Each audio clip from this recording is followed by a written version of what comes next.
Hello. Welcome back. Long-awaited update on the 58 Cadillac.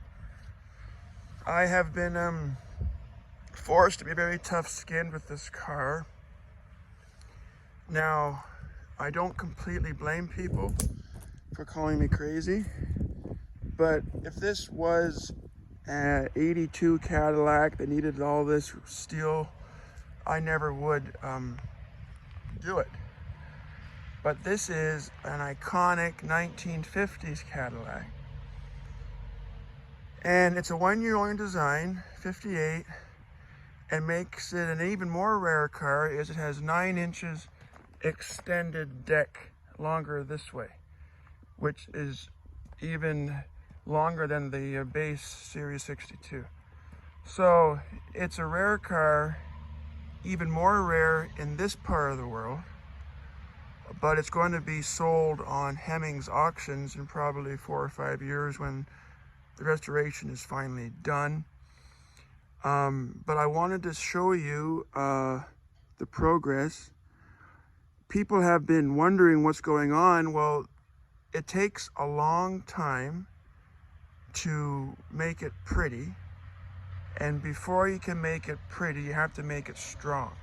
And I have to admit, I'm extremely pleased with what I'm about to show you guys. Look at this. I hope the camera picks it up. Can you see how nice the frame is on this car now? Now, it goes all the way to the front. Let me show you.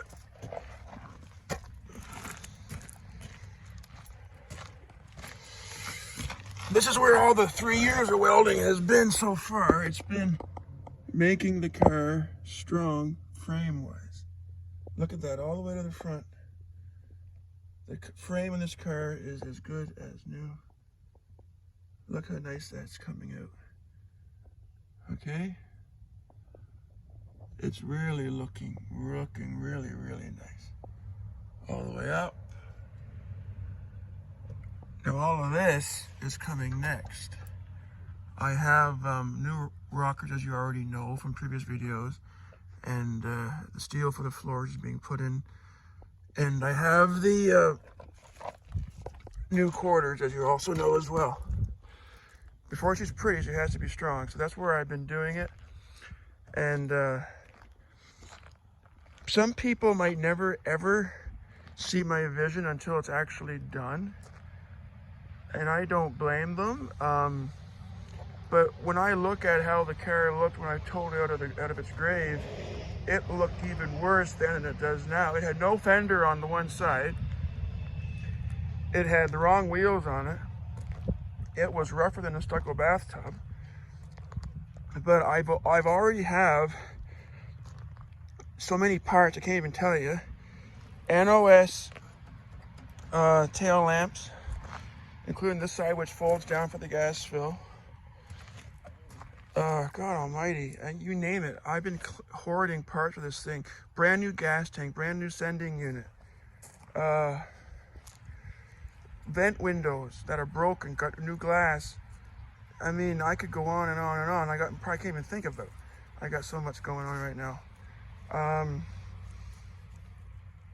And you know, just trying to get this car to the point where I can work on the engine and transmission and brakes and all that. Once it leaves the welding shop, which won't be for a while yet, obviously, it's going to my own shop where I'll do the mechanical stuff and get it running and driving. And from there, it will go to the body and paint shop, make her look shiny and new. And then I will put all the chrome on before I take it to the upholstery shop. I learned that with my Bel Air. I didn't put the trim on outside on the Bel Air, and then I had the upholstery guy do the door panels. I had to remove these brand new door panels to put the trim on, so I'm not gonna make that mistake twice.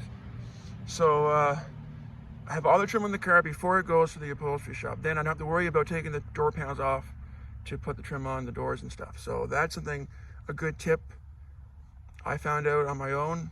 I mean, it wasn't a big deal, but I don't like taking off door panels I don't have to, because they're just put on by the professional upholstery shop, and I don't want to screw with it. You know, they have look nice and finished with the nice finished screws and bolts. It looked astounding. Look at my old videos. See the 60 Bel Air. She came out absolutely gorgeous. That car is in Sweden right now. This car, I think, will end up in Sweden too, or Europe or someplace. I don't see it selling in Canada. I know what I want for it when it's done. I know what they go for when they're in the condition that I'm going to bring it to. But that's, again, years down the road. But what you see now is most of this is going to be gone. These door panels are being, quarter panels are being cut off. The only thing left original will be the deck lid, the roof, the glass, and the hood. I'm trying to source doors for it. These fenders are coming off, and I got a good, even better bumper for it for the front. Still trying to find a good rear bumper. Worst case, I'd be chrome what I got. So it is going to be stronger than when it was new, as I told you before. The steel being used is a heavier gauge steel than it came with new, so it'd be a heavier Cadillac than it was when it came out in the 57 dealerships for 58 model year. So it's just a labor of love, and you know, I support anybody in the hobby because we gotta support each other.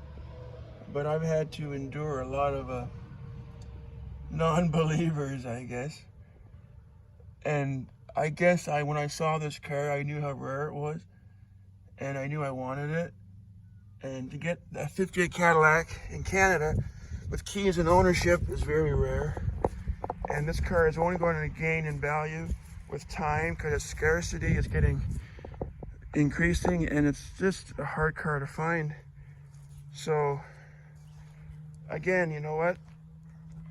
No hard feeling for those that don't see my vision, but I think they will once she's done. And I'm very happy with what I'm seeing. And I think we're only a few weeks away or less from doing the body rockers and floors and making her pretty on the outside too. Because as you know from what I already showed you, it's looking outstanding from a frame perspective. Like any good build, the foundation is crucial. All right, I'll see you guys later. Have a great day, and see you down the road.